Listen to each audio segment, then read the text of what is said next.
In this chapter of Give and Take, Adam Grant discusses the importance of finding not only the people that can benefit you today, but also the undervalued people that have great potential. He also tells us the reasons why givers tend to be better judges and developers of talent.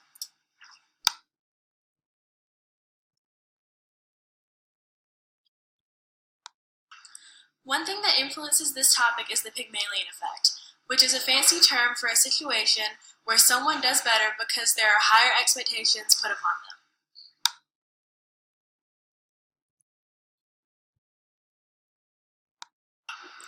The Pygmalion effect occurs because the teacher reacts differently to a person based on her expectations.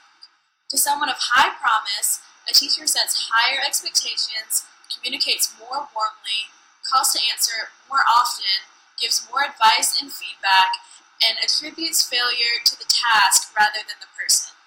The student responds to the positivity, setting into place a positive feedback loop that leads the student to excel.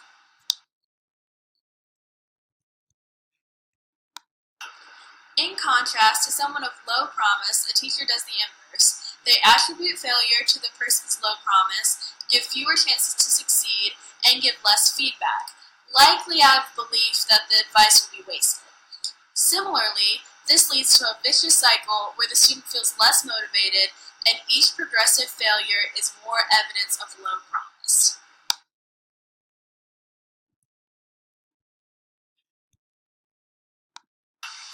Givers are better at finding people with potential that might not be given a chance otherwise, because givers tend to be optimistic and see everyone as winners. To them, all people are diamonds in the rough until proven otherwise. Furthermore, givers don't see high potential people as threatening. Givers provide encouraging support to everyone. Critically, they can recognize undervalued people who are ignored by takers and matchers, but with the right environment, can blossom.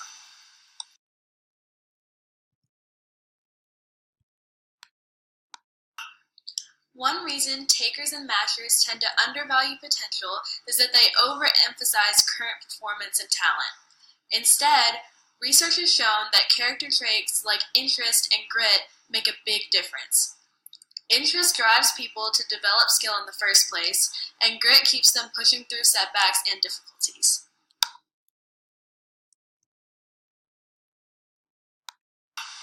When I think of diamonds in the rough, I automatically think of Disney's Aladdin.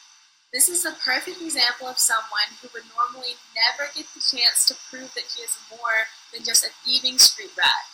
In the end, however, he shows everyone that he is capable enough to defeat the bad guy, get the girl, and save the city.